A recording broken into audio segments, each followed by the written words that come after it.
नमस्कार, मी अनुष्का संदीप तगले आज विषय सादर करते माझ्या स्वप्नातील भारत. माझ्या स्वप्नातील भारत होय, लाखो तरुणांच्या नसा-नसात आणि रक्ताच्या थेंबा-थेंबात फिरलेला असा माझा भारत. प्रत्येकाच्या जगण्याचा श्वास बनलेला असा माझा भारत. पण एकेकाळी सोन्याचा धूर निघत असलेल्या माझ्या या भारत देशाला कुणाची तरी नजर लागली आणि गुन्हेगारी, विषमता, भ्रष्टाचार गरिबीने आपल्या समृद्ध देशाची वाट लावली. माझ्या स्वप्नातील भारत, माझ्या स्वप्नातील भारत हा चारित्र्य संपन्न व देशभक्तांचा देश असेल. ज्या राष्ट्राने चारित्र्य श्रेष्ठ असते तेच राष्ट्र श्रेष्ठ. माझ्या स्वप्नातील भारतात, माझ्या स्वप्नातील भारतात मानवता हाच खरा धर्म असेल.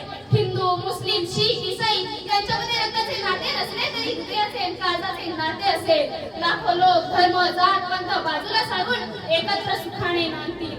देशावर येणाऱ्या संकटांना प्राणपणाने झुंज देतील. अतिरेक्यांचे हात पुन्हा कापतील. आमचे डोळे पाहून शत्रूंचे डोळे पांढरे होतील. माझ्या स्वप्नातील भारतात, माझ्या स्वप्नातील भारतात कोणती नाजूक कली गर्भात फुटली जाणार नाही आणि कोणत्याही स्त्रीकडे वाकड्या नजरेने पाहण्याची हिंमत होणार नाही. कल्याणच्या सुभेदाराच्या सुनेचा श्री छत्रपती शिवाजी महाराजांनी चोळी बांगडी देऊन सन्मान केला. ते शिवाजी महाराज तरुणांचा आदर्श असतील. अहो, लोकमान्यांनी घोषणा केली होती ना, स्वराज्य हा माझा जन्मसिद्ध हक्क आहे आणि तो मी मिळवणारच. पण या घोषणेला आता काही किंमत राहिली आहे? पण या घोषणेला आता काहीच किंमत राहिली नाही. कारण आपण जरी स्वातंत्र्य जगत असलो तरी आपल्यातल्याच काही जणांना वाटतं आपण अजून पारतंत्र्यातच आहोत. गरिबांचं रक्त श्रीमंत पेट्रोल म्हणून वापरतोय.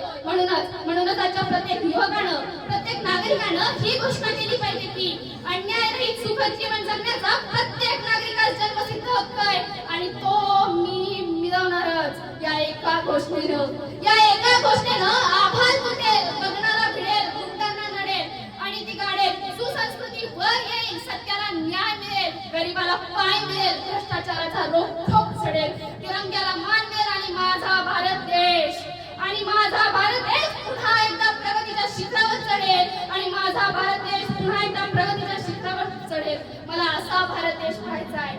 आपल्या मनात आणलं तर आपण या आभाळालाही गळवण्याचं आव्हान देऊ शकतो. तुमच्या, माझ्या, आपल्या सर्वांच्या भारतात पुन्हा एकदा सोन्याचा धूर निघू द्या. जय हिंद, जय महाराष्ट्र.